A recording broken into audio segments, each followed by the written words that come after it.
Hello.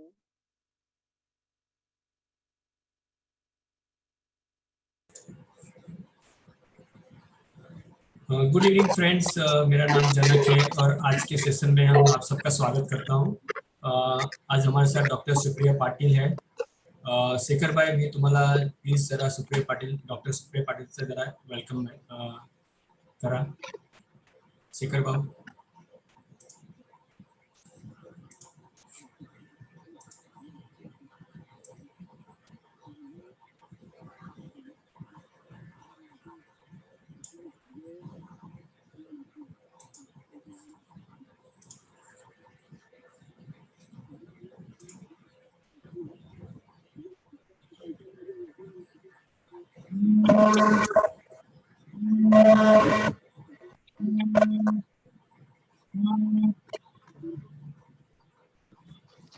Shekhar भाई,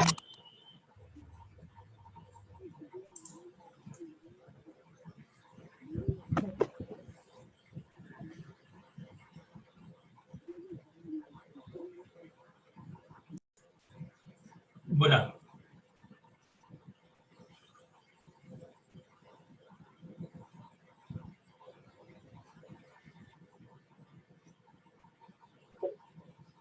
शेखर भाई, तुमचा आवाज येत नाही।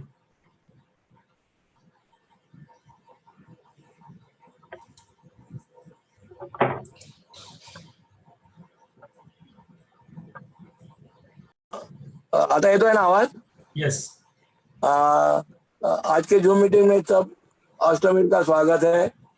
आज तक अपन इतना जो सेशन किए उससे आज का सेशन मुझे महत्वपूर्ण इसलिए लगा है कि आज अपने को तरुण डॉक्टर सुप्रिया पाटिल अपने से जुड़ी है।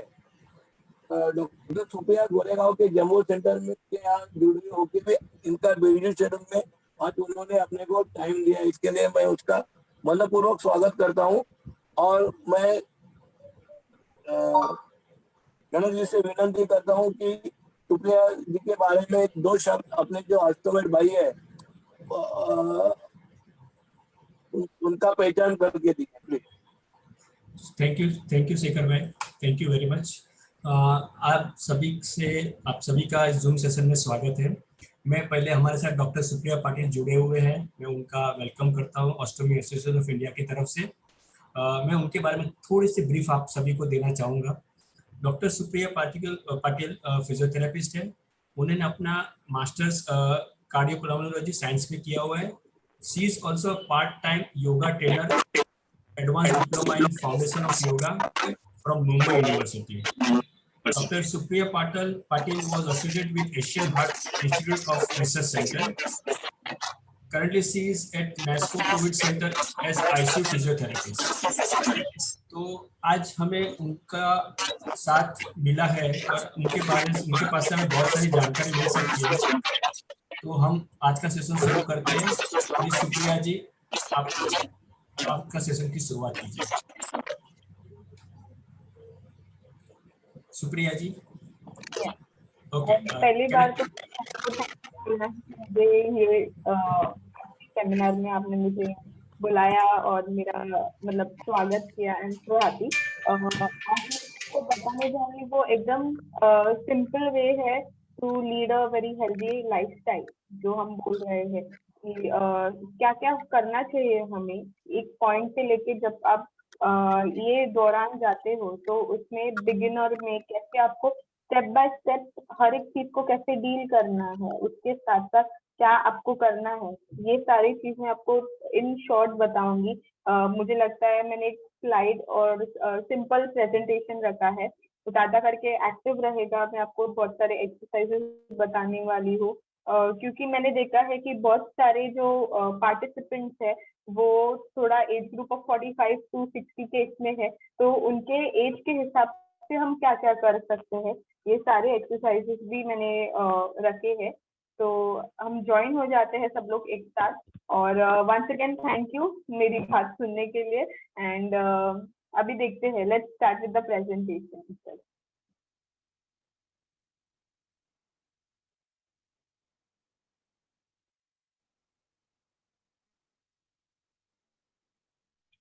Okay, so first of all thank you osteotomy association of India, क्योंकि मुझे आपने मौका दिया है मेरी सारी नॉलेज आपके सामने रखने के लिए।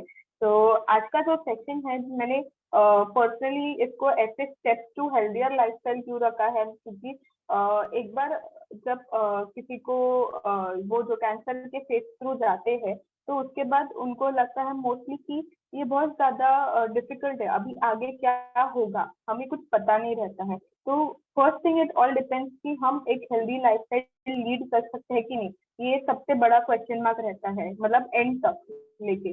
बट इट इज सेड कि अगर आप प्रॉपर एक्सरसाइज करेक्टली फॉलो करोगे and you will keep it until progress, आगे चल के हर एक 6 महीने में, 3 महीने में, हर टाइम आप बराबर एक्सरसाइज करते रहोगे 1 साल तक, 2 साल तक, तो आप कंप्लीटली एक नॉर्मल लाइफ भी जी सकते हैं।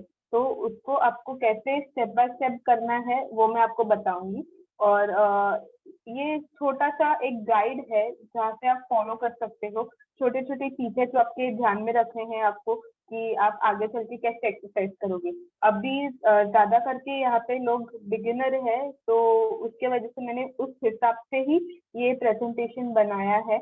और इसके बाद हम धीरे धीरे एक इंटरमीडिएट लेवल पे आएंगे, वापस मिलने वाले हैं इंटरमीडिएट लेवल के लिए, वहां पे हम थोड़ा सा एडवांस एक्सरसाइज भी रखेंगे कि धीरे धीरे से कैसे हम हमारा बॉडी का स्ट्रेंथ बढ़ा सकते हैं, थोड़ा सा एक हायर लेवल ऑफ एक्सरसाइज पे जंप कैसे कर सकते हैं, ये सारे एक्सरसाइजेस बाद में रहेंगे। तो फर्स्ट ऑफ ऑल मैं मेरा इंट्रोडक्शन कर लेती हूँ। मैं डॉक्टर सुप्रिया पाटिल हूँ और आपको पहले से उन्होंने बताया है। तो कार्डियोपल्मोनरी फिजियोथेरेपी क्या होता है? Basically it is all related to heart and lungs physiotherapy. तो इसमें हम और क्या क्या कर सकते हैं? इट इज ऑल्सो वास्ट, मतलब it's a very big branch. तो उसमें कैंसर रिहैब भी आ जाता है, उसमें बहुत सारी चीजें हैं कि रेनल रिहैब, मतलब जिनको किडनी की प्रॉब्लम होती है, तो उसमें मल्टी ऑर्गन जो हमारे होते हैं बॉडी में, उनके सबके छोटे छोटे रिहैब में ही पूरा कार्डियोपल्मोनरी आता है। क्योंकि हमारा जो स्ट्रेंथ बिल्डअप होता है, हमारा बॉडी का जो स्ट्रक्चर बिल्डअप होता है, जहाँ से हम ऑक्सीजन लेते हैं, वही मेन हमारा लंग्स है, और उसको सपोर्ट करने के लिए हमारा हार्ट है। तो ये दोनों चीज इंटरलॉक होके सब पूरे जो हम रिहैब बोलते हैं, एक एक्सरसाइज का सेशन बोलते हैं, उसमें कार्डियोपल्मोनरी आ जाता है। ठीक है, नेक्स्ट स्लाइड प्लीज।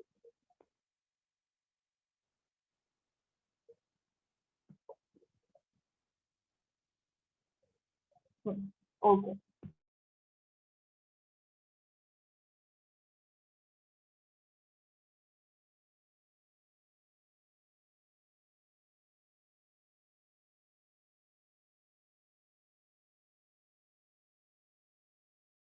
चाहते हैं तो उसके लिए हमें कुछ चीजें हैं जो हमारे जो रूटीन में से है वो बाहर निकलना पड़ेगा।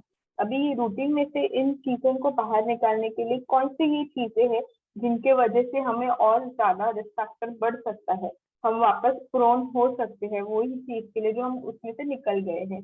तो फर्स्ट तो है टबैको स्मोकिंग, और तो मतलब तंबाकू खाना, ये स्मोकिंग करना, ये फर्स्ट चीज तो हमारे लाइफस्टाइल से निकलना चाहिए, ये हमारा रूटीन नहीं है जो हम उसको वापस फॉलो करें।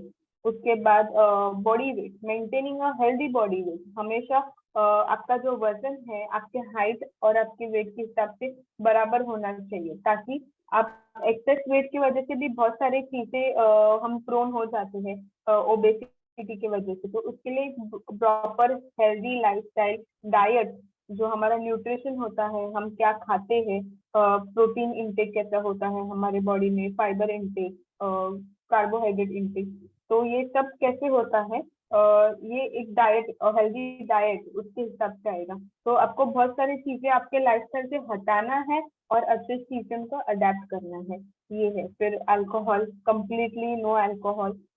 फिर अल्ट्रावायलेट लाइट इज समथिंग कि ज्यादा एक्सपोज नहीं होना है, क्योंकि उसके भी हार्मफुल रेडिएशन हो जाते हैं। कैंसर कॉजिंग एजेंट्स में वो भी है कि फूड प्रिजर्वेटिव, ज्यादा करके हम फूड प्रिजर्वेटिव जो होते हैं वो यूज नहीं करना चाहिए, जिसमें ट्राई टू इन दैट मतलब normal fruit product, like you know fruit जो हम लोग खाते हैं वो रॉ खाने चाहिए। ये पैक कैन जो होते हैं उसमें भी थोड़े एडेड प्रिजर्वेटिव रहते हैं, ये सारी चीजें एक पॉइंट पे आके हमें मतलब प्रोन करते हैं वापस एक बार इसको मतलब getting back to the same thing. तो कैंसर ये ऐसी चीज है कि आपको एक टाइम पे आपने वो स्टॉप किया तो आगे चल के आपको उसकी दिक्कत नहीं होनी चाहिए। इसके लिए सारे फैक्टर्स है जो आपको ध्यान में रखने हैं कि ये सारी चीजें हमें निकालना है और बाकी के अच्छी चीजें हमें इंक्लूड करना है हमारे लाइफस्टाइल में। तो इसके लिए इसको बोलते हैं कि लाइफस्टाइल मॉडिफिकेशन। हम हमारा लाइफस्टाइल जो है उसको मॉडिफाई कर रहे हैं। अभी लास्ट है जो इधर लिखा है वो फिजिकल इनएक्टिविटी है। तो फिजिकल इनएक्टिविटी मतलब हम लोग कुछ एक्टिविटी ही नहीं करेंगे तो हम आगे कैसे बढ़ेंगे, क्योंकि हमारा जो पूरा हमारा जो बॉडी स्ट्रक्चर है उसको हर रोज थोड़ी ना थोड़ी एक्टिविटी की जरूरत पड़ती है। क्योंकि हम लोग जब प्रॉपर एक्टिविटी करते हैं, अगर सोचिए हम लोग कुछ नहीं एक्टिविटी करते 4 दिन से, तो हमारे जॉइंट्स क्या होता है बहुत स्टिफ हो जाते हैं, मूवमेंट नहीं रहती है, फिर पेन दर्द होना चालू हो जाता है, ये सारी चीजें चालू हो जाते हैं। तो ये सारी चीजें चालू हो जाते हैं कि इसके लिए हमें मोस्टली ट्राई करना है कि हमारा बॉडी जो है वो एक्टिव रहना चाहिए। ठीक है। और लास्ट में मैंने क्या लिखा है, अगर इन दिस फैक्टर्स में अगर आप नहीं गिरते हैं, मतलब इसके वजह से जो हुआ है ऑलरेडी, अगर इन दिस फैक्टर्स में आप नहीं गिरते तो it's completely N idiopathic cause. मतलब एक पता ही नहीं कहाँ से ये हो रहा है, तो it's completely an unknown cause. हम लोग को पता ही नहीं चल जाता है क्यों हो रहा है और किस वजह से हुआ है। अगर हमें पता था कि कैंसर अगर स्मोकिंग से हुआ है तो हम लोग उसको निकाल देते हैं, ठीक है, लाइफस्टाइल मॉडिफाई हो गई। बट अगर हमें पता ही नहीं है कि किस वजह से हुआ है तो इट इज एक्चुअली डिफिकल्ट। तो उसके लिए हमें क्या करना है कि अभी पोस्ट इफेक्ट देखना है कि हमारा जो ये सारी चीजें जो मैं बोल रही हूँ, ये 6-7 जो फैक्टर्स है उसको ध्यान में रखते हुए हम आगे चलेंगे कि ये सारे हमें अवॉइड करने हैं, अच्छे वाले अडेप्ट करने हैं। तो लाइफस्टाइल मॉडिफिकेशन हमेशा फर्स्ट नंबर पे रहेगा। अगर आप आपका लाइफस्टाइल मॉडिफाई नहीं करेंगे तो वापस ये चीज होने की संभावना के चांसेस बढ़ जाते हैं। ठीक है। नेक्स्ट। अच्छा, तो आज के सेशन में हम जो इंक्लूड कर रहे हैं वो है कि posture training, warm up exercises, aerobic exercises, strengthening exercise, balance exercise और प्राणायाम। तो फर्स्ट थिंग, पोस्चर ट्रेनिंग क्या होता है बेसिकली, सब अभी यहाँ पे ऑस्टियोमेट्स है, आपके पास बैग रहेगा, तो वो सब उसके वजह से हम कभी कभार हमारा जो पोस्चर है वो नॉर्मल नहीं रख पाते हैं, पेन की वजह से हो सकता है, या फिर हमारा पहले से ही पोस्चर थोड़ा अच्छा नहीं रहा हो तो उस वजह से। तो हमारा जो नॉर्मल बॉडी पोस्चर है अगर हम उसको अच्छे से मेंटेन करेंगे तो आगे चल के हमें कोई दिक्कत नहीं आएगी, मतलब आगे चल के बैक पेन के इश्यूज नहीं होंगे, क्योंकि ऑलरेडी एक हमारे पास स्टोमा है उसका केयर करने के लिए। तो आपका पोस्चर बहुत अच्छा और सही होना चाहिए। ठीक है, तो ये हो गया पोस्चर ट्रेनिंग। तो पोस्चर ट्रेनिंग के वक्त आपको बहुत केयरफुली आपके बॉडी के बारे में अवेयर होना चाहिए कि आप किस पोस्चर मसल्स पे वर्क कर रहे हो। आज हम थोड़ा इन डिटेल वर्क करेंगे पोस्चर के बारे में। फिर सेकेंडली, वार्म अप एक्सरसाइज। अभी जैसे हम देख रहे हैं कि नॉर्मली जो एज ग्रुप में हम बात कर रहे हैं उसमें रह रहे के हाइपरटेंशन, डायबिटीज, फिर उसके बाद थायराइड, अस्थमा, ये सारे कॉमन कोमॉर्बिड फैक्टर्स है, उसको बोलेंगे कि ये ऑलमोस्ट सबको ही होता है। तो ये जो प्री फेज है तो उसमें हमें मतलब उसको हमारे बॉडी को प्रिपेयर कैसे करना है। अगर किसी को कैंसर है, साथ साथ हाइपरटेंशन है, तो हम तुरंत एक्सरसाइज नहीं स्टार्ट करेंगे, हम पहले हमारे बॉडी को वार्म अप करेंगे। वार्म अप मतलब उसमें थोड़ा सा एकदम हल्का वाला एक्सरसाइज करेंगे, फिर उसके बाद थोड़ा हैवी वाला एक्सरसाइज चालू करेंगे। तो बेसिकली हम वार्म अप एक्सरसाइज पे जुड़े रहेंगे, हमारा स्टोमा का केयर करते हुए और ध्यान में रखते हुए हम ये सब एक्सरसाइजेस करेंगे। अभी थर्ड थिंग है एरोबिक ट्रेनिंग। एरोबिक ट्रेनिंग मतलब कोई भी आप जो बोल रहे हो कि हम आप एरोबिक इज एनी एयर और उसके बाद बिक इज एक्सरसाइज। तो ये मतलब इंक्लूडिंग और oxygen and then exercising is aerobic training. तो जब भी आप कोई भी एक्टिविटी करते हैं और उसमें आप ऑक्सीजन कंटिन्यूसली आपके बॉडी को सप्लाई मिल रहा है तो वो हो जाता है एरोबिक ट्रेनिंग। सेकेंडली होता है स्ट्रेंथ ट्रेनिंग। उसमें तो सबको पता है कि स्ट्रेंथ मतलब हमें हमारे बॉडी का स्ट्रेंथ बढ़ाना है, तो हम कैसे बढ़ाएंगे। एट अभी ये कंडीशन में जहाँ पे हम घर पे हो और हमारे पास कोई साधन नहीं है, उसमें भी हम कैसे एक्सरसाइज कर सकते हैं वो मैं बताऊंगी आपको। फिर नेक्स्ट है बैलेंस ट्रेनिंग। अगर आप देखा जाए तो normally after the age of 50 तो हम हमारा नॉर्मल ही हमारा जो बॉडी का मतलब हमारा ब्रेन एक्टिविटी है वो थोड़ा थोड़ा करके स्लो डाउन हो जाता है। तो हमारे बॉडी को बैलेंस की जरूरत तभी से पड़ती है।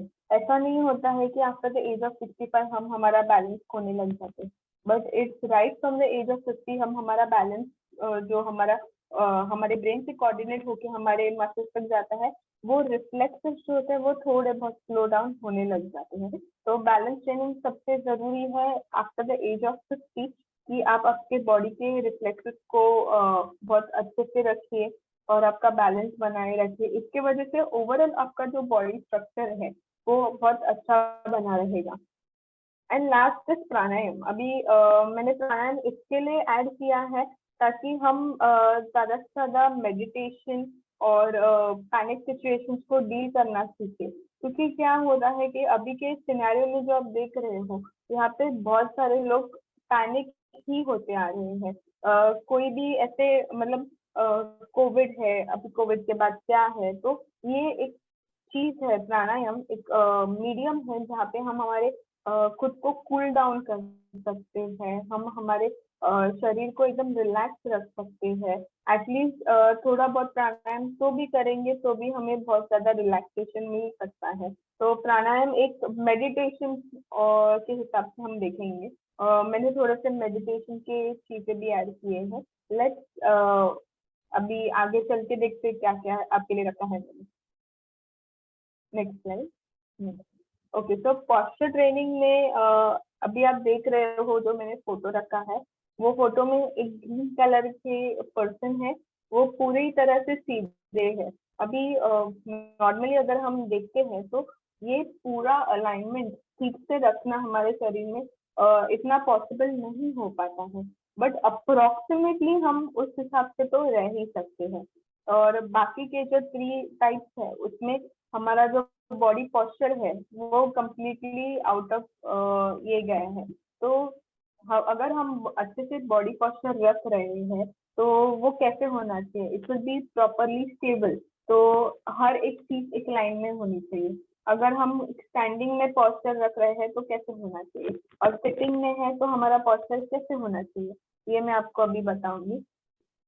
और फर्स्ट थिंग तो मैं आपको बताना चाहती हूँ कि जो ग्रीन कलर के पर्सन है उनका जो फर्स्ट पॉइंट है that is near the year, जो हमारा ईयर है, और सेकंड पॉइंट है शोल्डर। तो आप जब बैठते हो तो हमेशा आपका ईयर जो है और आपके शोल्डर जो है वो एक लाइन में होने चाहिए। उसके लिए आपको क्या करना पड़ेगा, आपके चिन को टच करना पड़ेगा। ठीक है, तो चिन को धीरे से टच करिए और फिर ईयर और शोल्डर को लाइन में लाइए। ठीक है, देन उसके बाद आ जाता है हमारा वेस्ट एरिया। तो आपका शोल्डर और आपका वेस्ट एक साथ लाइन में आना चाहिए। ठीक है, तो उसके वजह से क्या होता है, हमारा नॉर्मल जो स्पाइन का कर्वेचर है, एस शेप्ड कर्वेचर, वो हम वापस गेन करते हैं। ठीक है, तो शोल्डर और वेस्ट एक लाइन में होनी चाहिए।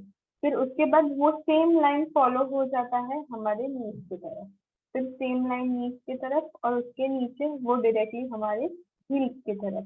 तो ये जो पोस्चर है वो ऐसे मतलब कान से लेके शोल्डर, शोल्डर से लेके वेस्ट, वेस्ट से लेके नी, नी से लेके हील तक, ये एक स्ट्रेट पोस्चर होना चाहिए। अभी हम एक बार मैं आपको करके दिखाऊंगी, तो I want everyone to do it with me. तो कैन यू जस्ट थोड़ा प्रेजेंटेशन को साइड में रखेंगे आप, सो दैट सब कुछ सबको मैं देख पा सकती हूँ अच्छे से। डॉक्टर मेरे को प्रेजेंटेशन स्टॉप करना पड़ेगा, 1 मिनट के लिए मैं स्टॉप करता हूँ। Okay okay okay, go ahead madam. Okay.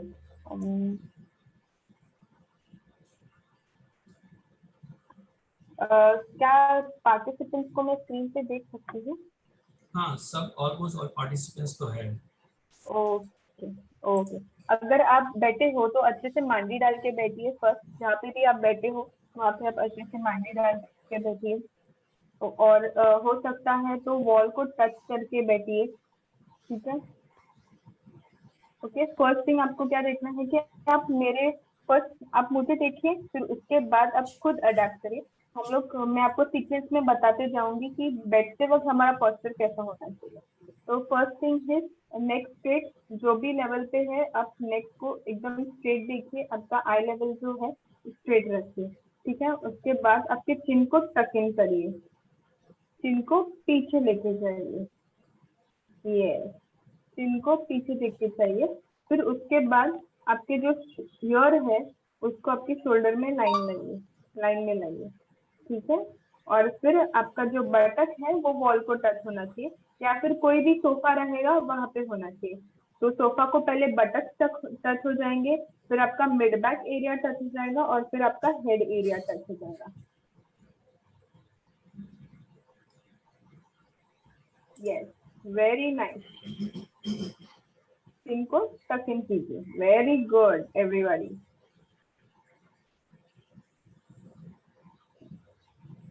Yes, I can see everybody. बहुत अच्छे। तो अच्छे से चिन टक करना जरूरी है। इससे क्या होगा कि आप अगर बैठे हो तो आपका पोस्चर पूरी तरह से एकदम स्ट्रेट, कान, आपका shoulder, mid back and button एक लाइन में सीधे आ जाएगा। तो this is a sitting posture. तो ऐसे आपके पोस्चर होने चाहिए, और यही पोस्चर में आप कोई भी काम कर सकते हैं। अगर आप कोई भी काम कर रहे हो तो यही पोस्चर में आप काम भी कर सकते हैं। तो हमेशा अगर आप बैठ रहे हो तो ये आपका पोस्चर होना चाहिए, ताकि आप ऐसे झुक के नहीं बैठे, फिर आपके शोल्डर्स बहुत ज्यादा हाई नहीं हुए। आपके शोल्डर्स हमेशा रिलैक्स होने चाहिए, चिन पीछे होना चाहिए और शोल्डर पीछे।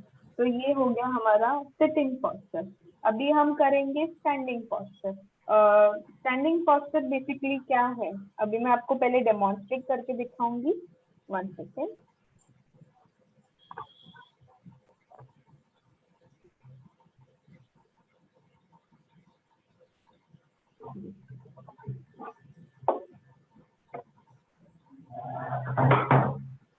तो अगर आप वॉल पे लेके खड़े हो,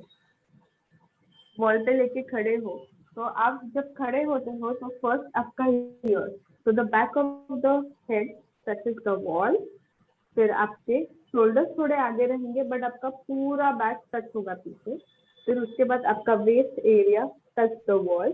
फिर उसके बाद आपके जो हील्स रहेंगे वो भी आपके वॉल को टच करेंगे। आपके जो नीज रहेंगे वो वॉल को टच नहीं करेंगे, क्योंकि आपके नीज पूरी तरह से पीछे हो जाएंगे और आपका वेस्ट आगे आ जाएगा।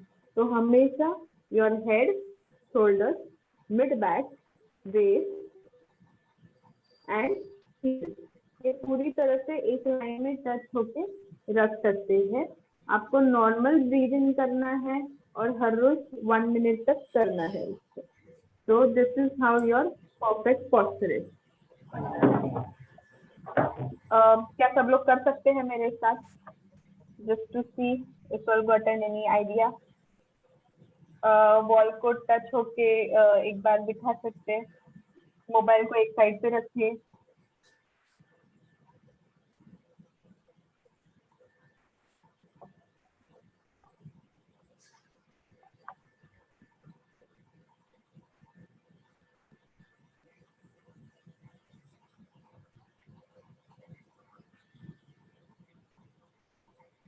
गुड।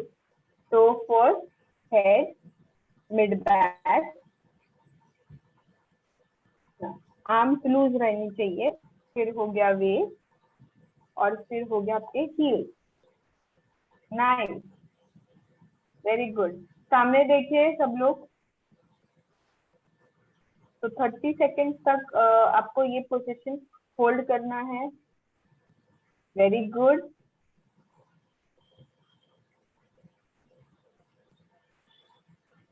आप अच्छे से आपका सही से पोस्चर अटेंड कर पा रहे हैं? कहीं पे स्ट्रेच आ रहा है, पुल आ रहा है?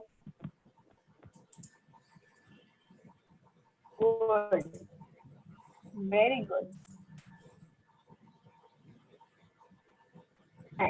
बैठ जाइए।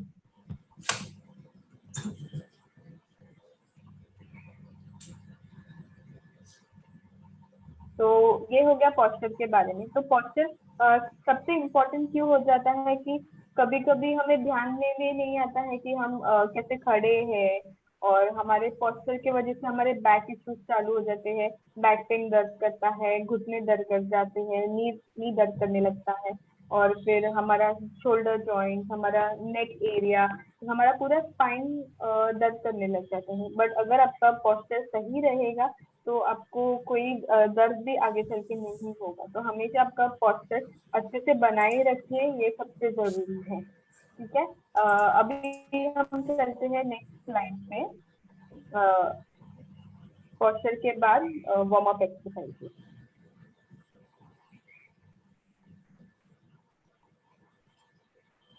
Next slide, right? हाँ,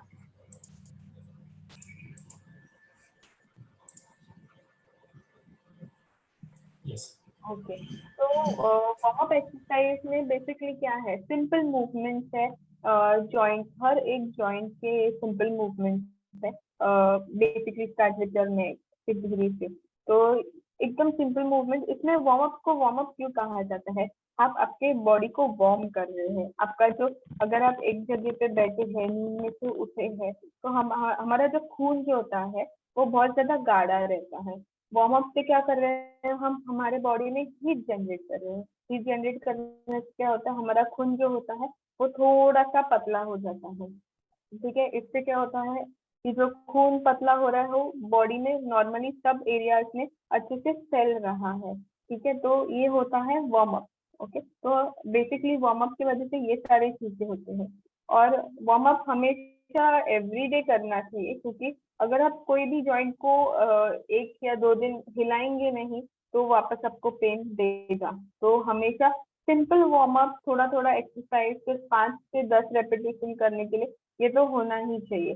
अगर आपको लगता है कि आप घर पे बहुत काम कर रहे हो और फिर मेरा ऐसे ही वार्म अप हो रहा है, मेरा ऐसे ही एक्सरसाइज हो रहा है, तो ऐसे नहीं होता है। तो हमें एक स्पेशली सुबह के 15 मिनट या फिर रात के 10 मिनट निकाल के हमें ये वार्म अप एक्सरसाइज जरूर करनी चाहिए।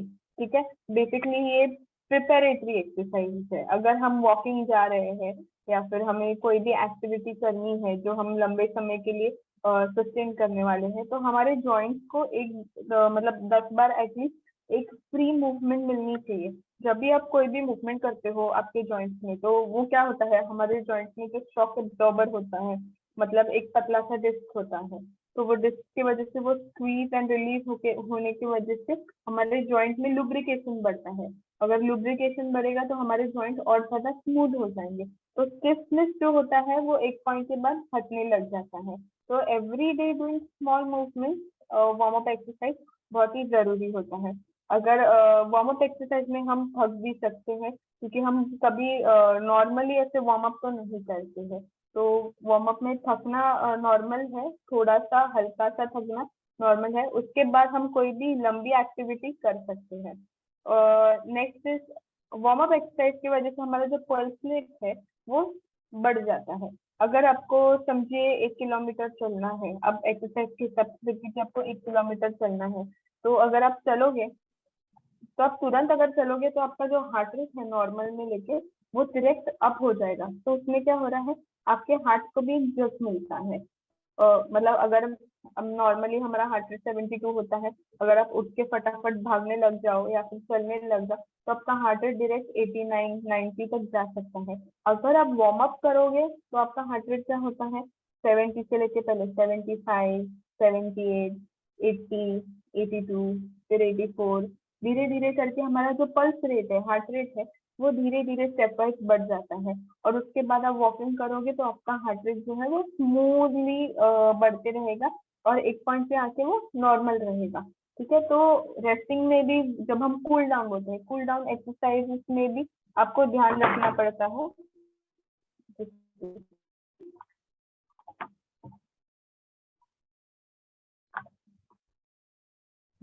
कूल डाउन एक्सरसाइजेस में भी आपको ध्यान रखना पड़ता है कि जब भी आप एक्सरसाइज को रिलीज करते हो और कोई भी एक्सरसाइज से बाहर आते हो तो वो एक प्रोग्रेसिव और स्लोली फेज में आना चाहिए, ठीक है।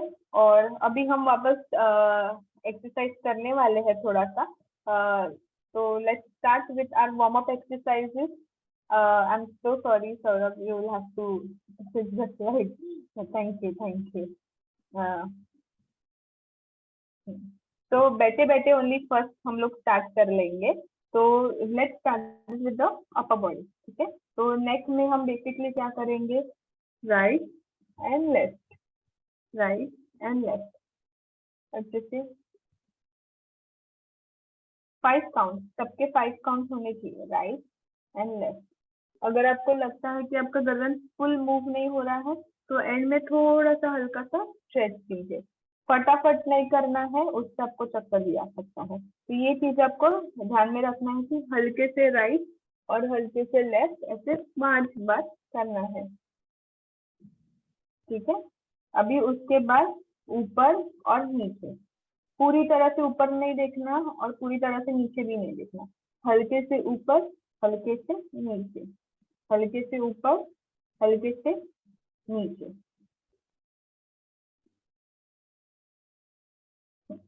वेरी गुड, 5 बार करिए सब लोग।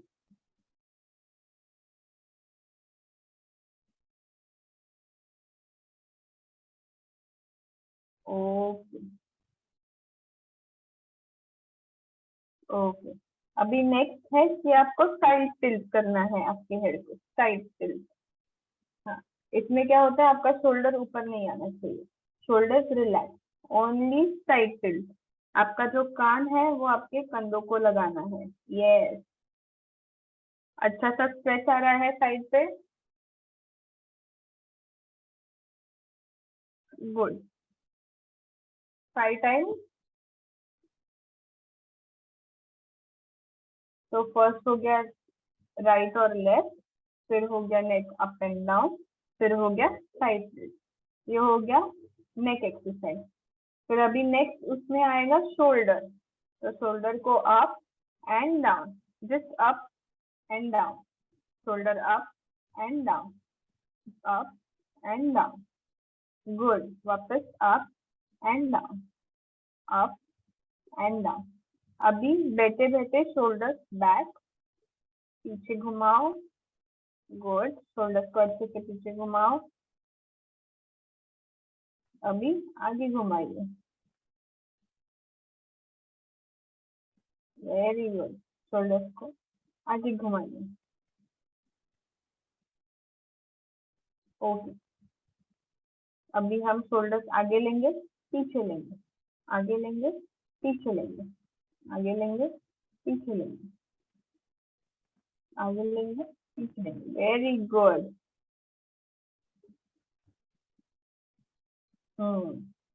आगे और पीछे, नाइस, सब लोग बहुत अच्छा कर रहे हैं।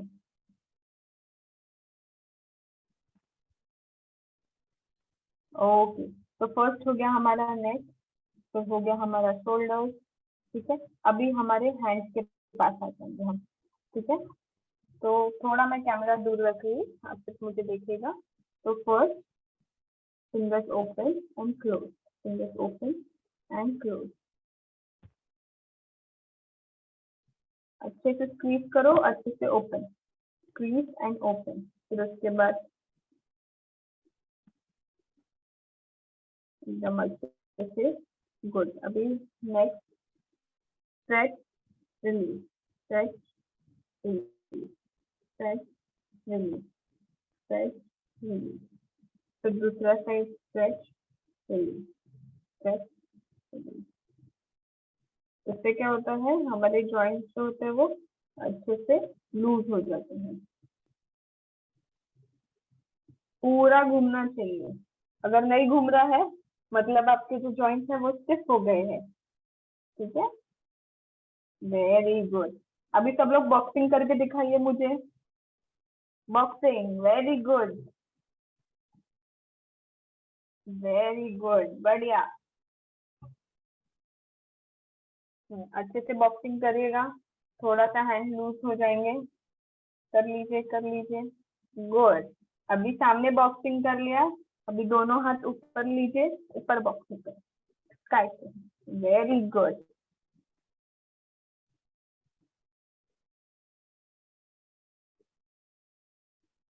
ओके, शायद सबके शोल्डर्स दुखने लग जाएंगे आज थोड़े थोड़े। फिर अभी सिर्फ हाथ को स्ट्रेट रख के ऊपर लेके जाना है, नीचे लेके आना है, ऊपर लेके जाना है, नीचे लेके जाना है, ऊपर लेके जाना है, नीचे लेके जाना है, then up down, up down. Okay, अभी आपके हाथ जो है वो खोलने हैं, बंद करने हैं। अच्छे से खोलो, अच्छे से बंद करो, खोलो बंद, खोलो बंद, खोलो बंद। Very good.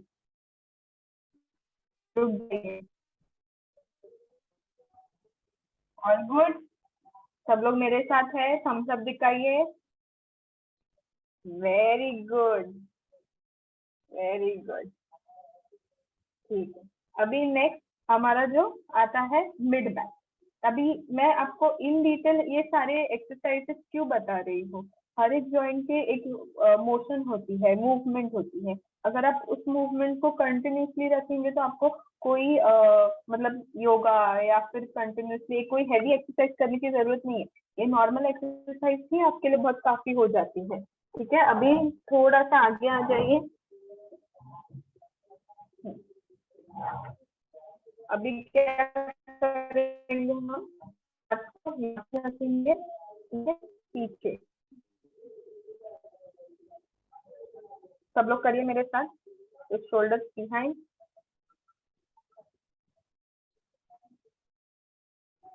Good. This is upper back exercise.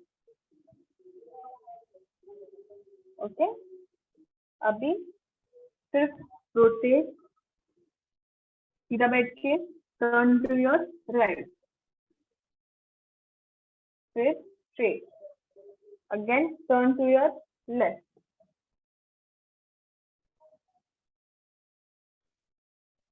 Again turn to your right.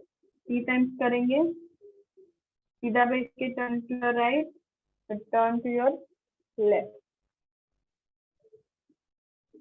Again turn to your right,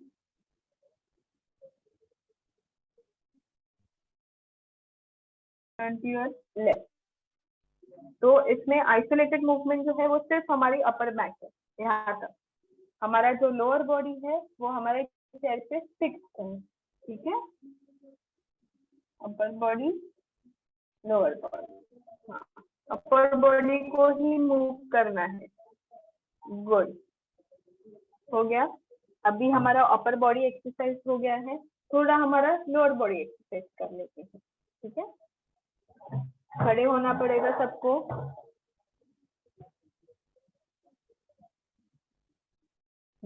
मेरे साथ साथ करिएगा, खड़े हो जाइए,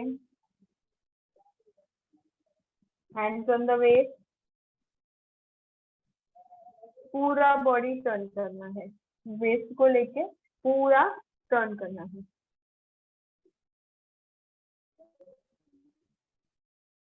5 टाइम्स।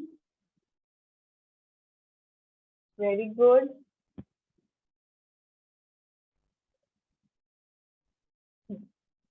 ओके, अभी साइड, फिर दूसरी साइड। ज्यादा भी स्ट्रेच नहीं करना, जितना आप हो सकता है उतना ही करिएगा, क्योंकि आपका स्टोमा बैग है, इसके लिए थोड़ा ध्यान रखिएगा। ठीक है, साइडवेज,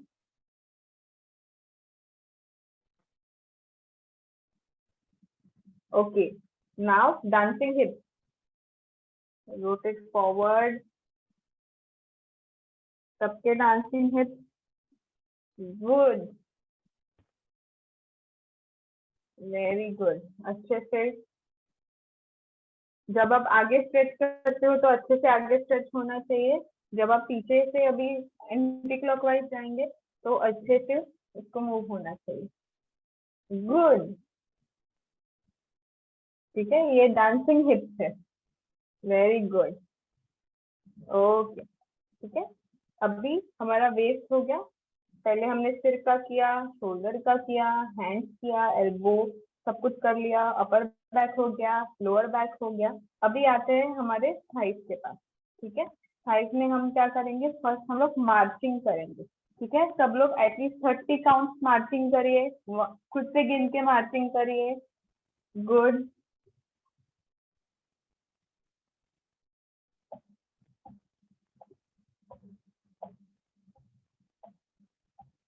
वेरी गुड।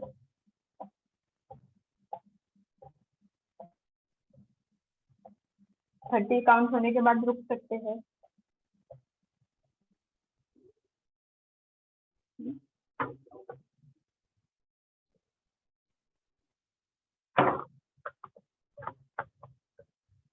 अभी उसके बाद आता है 1 सेकेंड, डांसिंग हिप्स के बाद हम क्या करेंगे, लेग को आगे और पीछे। अगर चाहिए तो आप कोई भी चेयर का सपोर्ट ले सकते हैं। पीछे और आगे, पीछे और आगे। ठीक है, सपोर्ट के साथ कर सकते हो। अगर आप खुद से कर पा रहे हो तो नथिंग नहीं। फिर दूसरे पैर को भी आगे पीछे, आगे पीछे। अभी साइडवेज,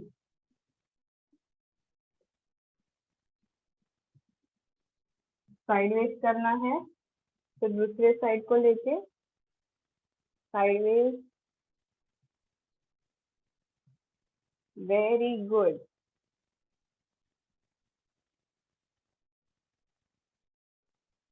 ठीक है, ये हो गया हमारे हिप्स का। ठीक है, नीज तो हम लोग ने ऑलरेडी कर लिए थे। अभी हम करेंगे एंकल।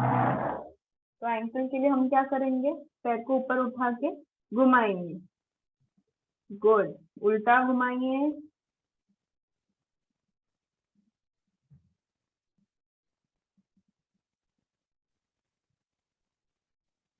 उल्टा। Very good. ओके, ये हो गया हमारा वार्म अप।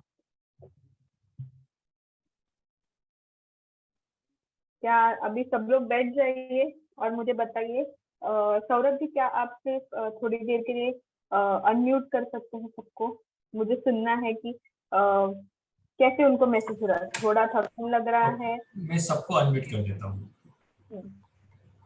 तब आप जिसको भी बोलना है बताइए कि कैसे लगता है वार्म अप के बाद।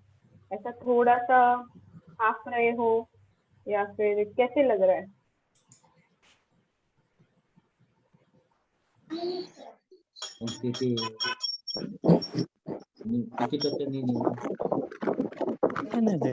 ठीक है, बोलते नंतर बोलते। हुआ? हाँ मैडम, मैं चंद्रभूषण शुक्ला बोल रहा हूँ। हेलो।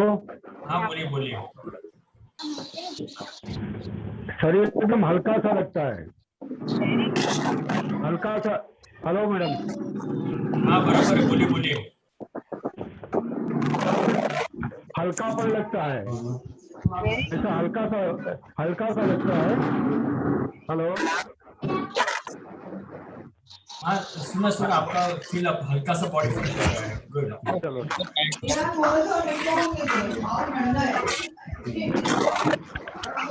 अरे बाप,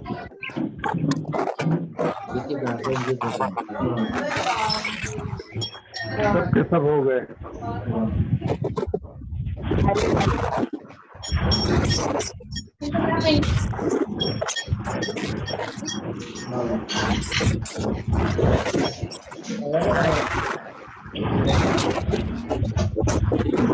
हेलो।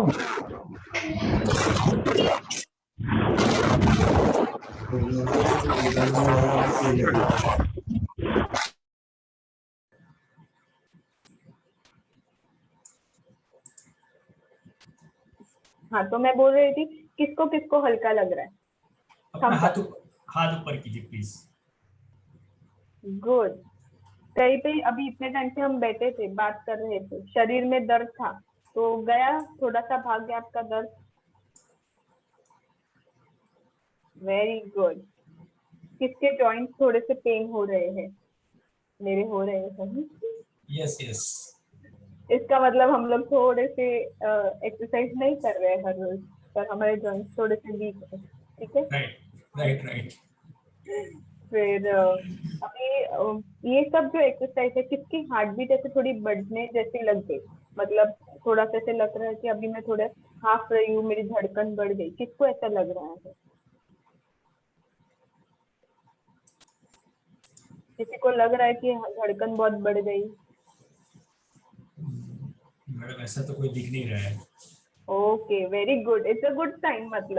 मतलब किसी की भी हार्ट रेट बढ़ी नहीं। वार्म अप होता है, सिर्फ हल्का सा वार्म अप होता है और एकदम बेसिक एक्सरसाइजेस होते हैं जिससे हम नॉर्मली एक्टिव कर सकते हैं, हमारे जॉइंट्स को बहुत अच्छे से एक्टिव कर सकते हैं बिना हमारे धड़कन ज्यादा बढ़े हुए। ठीक है। जिससे क्या होगा, हमारा जो बीपी है नॉर्मली बॉडी में वो थोड़ा सा बढ़ गया होगा, बट अभी बैक टू नॉर्मल हो जाएगा। जैसे ही हम बैठ जाएंगे बैक टू नॉर्मल हो जाएंगे। इससे क्या होता है, आपकी जो बॉडी है वो अच्छे से वर्क कर रही है, आपका जो रिस्पॉन्स है वो बॉडी का बहुत अच्छा है। ठीक है। अब हम चलते हैं एरोबिक एक्सरसाइज के पास। ये हो गया था हमारा वार्म अप एक्सरसाइजेस। अब एरोबिक ट्रेनिंग के पास आ जाते हैं। ठीक है। प्रेजेंटेशन। यस।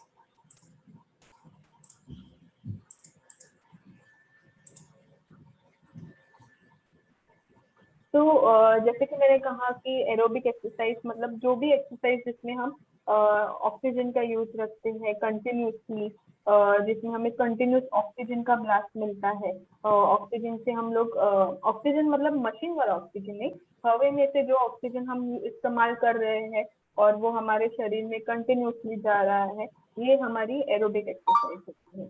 एरोबिक एक्सरसाइज मतलब आप कोई भी एक्टिविटी 10 मिनट के ऊपर अगर कर रहे हो तो हमारी बॉडी वो एक्टिविटी अच्छे से करे। मतलब कोई भी एक्टिविटी 20-40 मिनट अगर आप कर रहे हो, इसका मतलब कि आपकी बॉडी अच्छे से आपका ऑक्सीजन कैपेसिटी यूज कर पा रही है।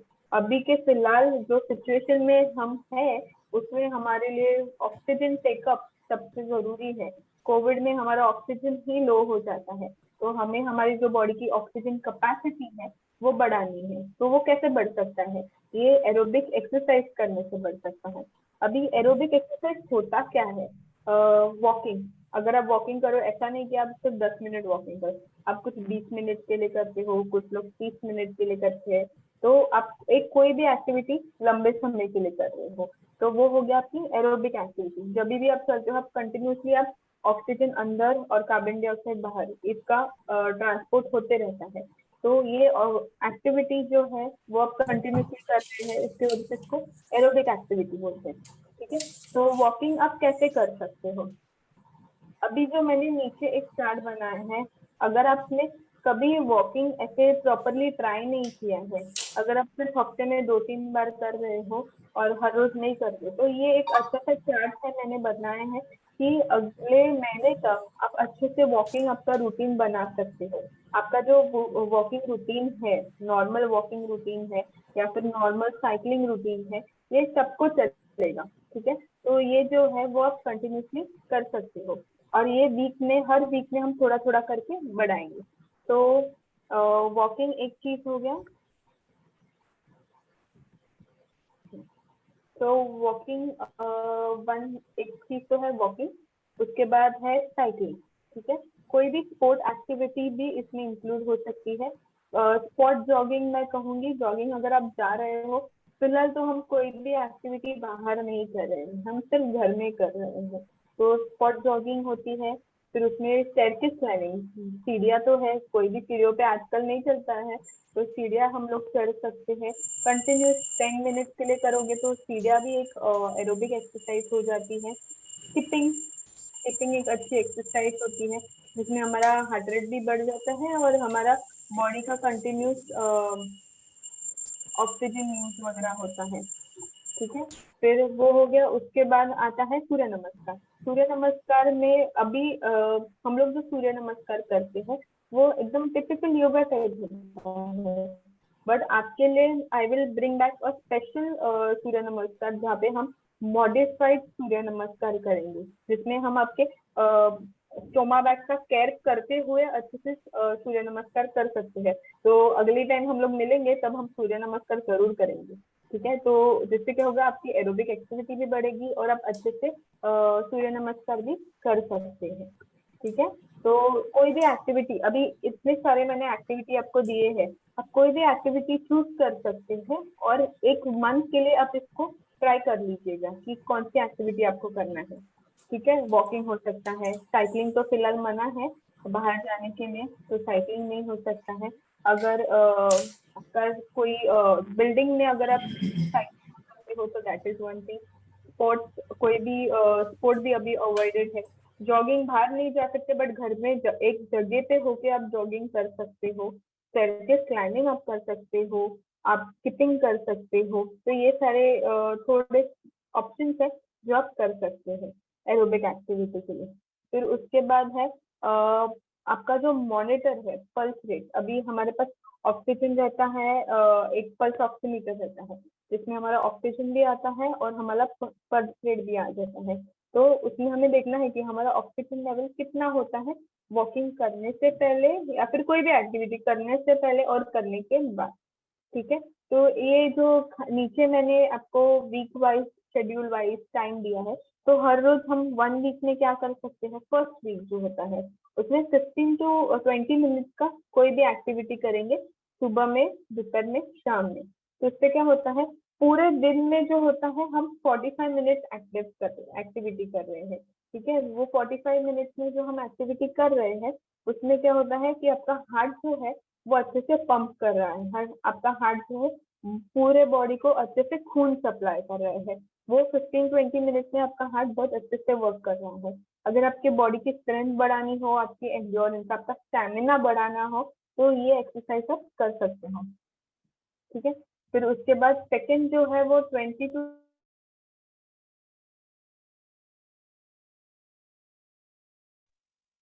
जो है, आप जो भी एक्टिविटी करोगे वो हम 20 to 25 मिनट तक कर सकते हैं। मतलब एक बार आप 20 मिनट कोई भी एक्टिविटी कर लेंगे तो 25 और 25 मिनट, 20-25 मिनट बढ़ाने के लिए आपको कुछ नहीं लगेगा, आप आराम से वो एक्टिविटी कर सकते हैं, ठीक है। फिर वो एक्टिविटी आप दिन में सिर्फ 2 ही बार करिएगा, जिससे क्या होगा, आपकी जो बॉडी है वो अच्छे से, आपका ब्लड सप्लाई आ रहा है, ऑक्सीजन कैपेसिटी बढ़ रही है आपके शरीर की।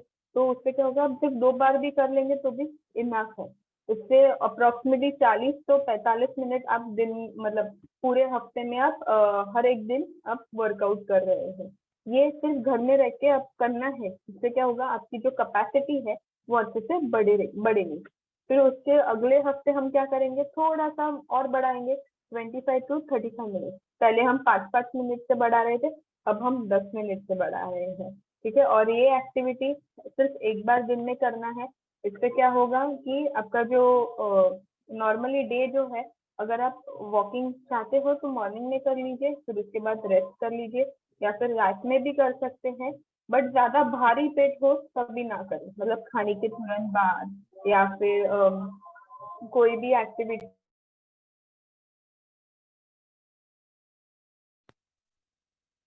ठीक है। फिर उसके बाद होता है वीक 4 में आता है 35 to 40 मिनट।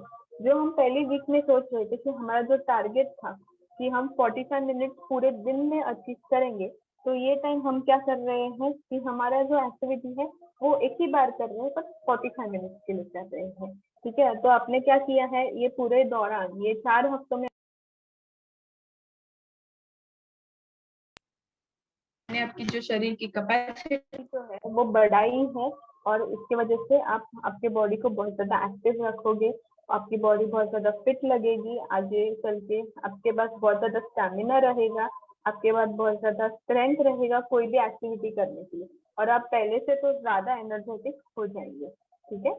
तो ये हो गया एरोबिक ट्रेनिंग। अभी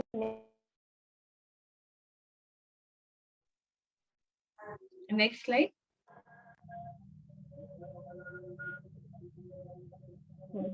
तो ये जो स्ट्रेंथ ट्रेनिंग है वो बेसिकली सिर्फ, मतलब ये जो अभी चीजें दिखाए हैं वो अगर आपके पास अवेलेबल भी नहीं है तो हमारे पास इंडियन टेक्निक है जिस तरह से हम लोग कर सकते हैं। ठीक है, तो पहली बात स्ट्रेंथ ट्रेनिंग में ट्रेनिंग करना पड़ेगा, आपको जिम में ही जाके स्ट्रेंथ ट्रेनिंग करना पड़ेगा। आप घर पे भी कर सकते हैं और एकदम सिंपल वे में कर सकते हैं, ज्यादा कुछ हार्ड एंड फास्ट रूल नहीं है। अगर आपकी बॉडी का आपको स्ट्रेंथ बढ़ाना है तो आपके जो ये बड़े बड़े मसल्स है, हमेशा बड़े मसल्स होते हैं, वो आप इस्तेमाल कर सकते हैं। ठीक है, तो बड़े मसल्स कौन से होते हैं? बाइसेप्स, ये जो हम डोले शोले दिखाते हैं सबको, वो होते हैं हमारे बड़े मसल्स। फिर ट्राइसेप्स, फिर उसके बाद हमारे शोल्डर जॉइंट, फिर उसके बाद हमारे वेस्ट, हमारा अपर बैक, हमारे थाई, हमारे काफ, ये हो गए हमारे सब बॉडी के बड़े मसल्स। तो ये बड़े मसल्स को सिर्फ आप at least once in a day कुछ एक्सरसाइज करवाओगे तो मतलब 3 टाइम्स अ वीक, तो हफ्ते में एक दिन छोड़ के अगर आप इन मसल्स को अच्छे से वर्क करोगे तो भी आपकी बॉडी की स्ट्रेंथ बढ़ेगी। ठीक है, तो नॉर्मली किसी के पास वेट्स है तो वेट से कर सकते हैं, जिसके पास वेट्स नहीं है वो क्या कर सकते हैं, बॉटल को 1 लीटर बॉटल को अच्छे से फिल करके उसके साथ कर सकते हैं। ठीक है, किसी के पास बॉटल है 1 लीटर फिल करके आप देख सकते हो। तो अभी फिलहाल it is the Indian method, तो मैं आपको सिर्फ एक्सरसाइज बताऊंगी कि कौन से कर सकते हो आप।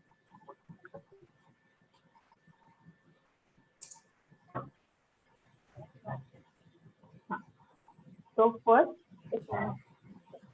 फर्स्ट है बाइसेप्स। तो बाइसेप्स को सिर्फ हम जैसे ट्रेन करते हैं ट्राइसेप्स कर सकते हैं। ठीक है, फिर उसके बाद हो गया ट्राइसेप्स। तो ट्राइसेप्स के लिए हाथ ऊपर और ये। ठीक है, तो आपका जो एल्बो है वो सीलिंग को पॉइंट होगा और आपका जो हाथ है वो सीधा ऊपर उठेगा। ठीक है, ये हो गया हमारा ट्राइसेप्स। ठीक है, तो आपका एल्बो जो है वो हिलना नहीं चाहिए, एल्बो पॉइंटिंग द सीलिंग, इसको पकड़ के रखो और फिर हाथ को ऊपर उठाओ। ठीक है, सेम साइड, दूसरी बाजू भी सेम साइड करेंगे हम। इससे क्या होगा, हमारा बाइसेप्स बिल्ड हो रहा है। ठीक है, फिर उसके बाद ऑपोजिट में एल्बो पॉइंटिंग द सीलिंग, हाथ ऊपर।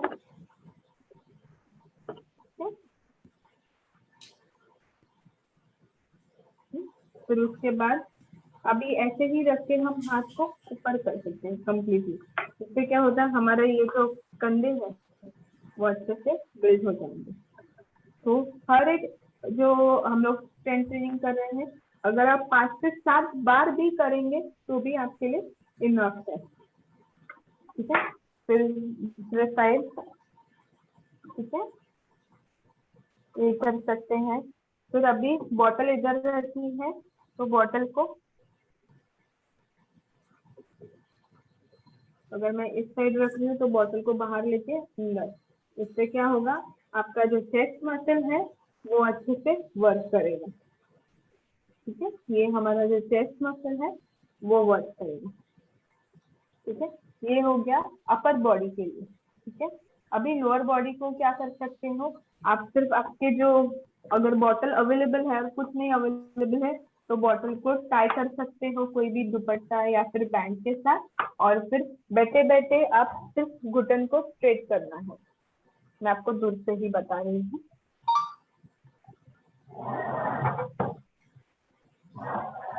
तो अगर हम बैठे हैं, बैक स्ट्रेट हमेशा, लेग स्ट्रेट अप। मैडम और थोड़ा बैक जाइए ना प्लीज। क्या? और थोड़ा बैक जाइए ना।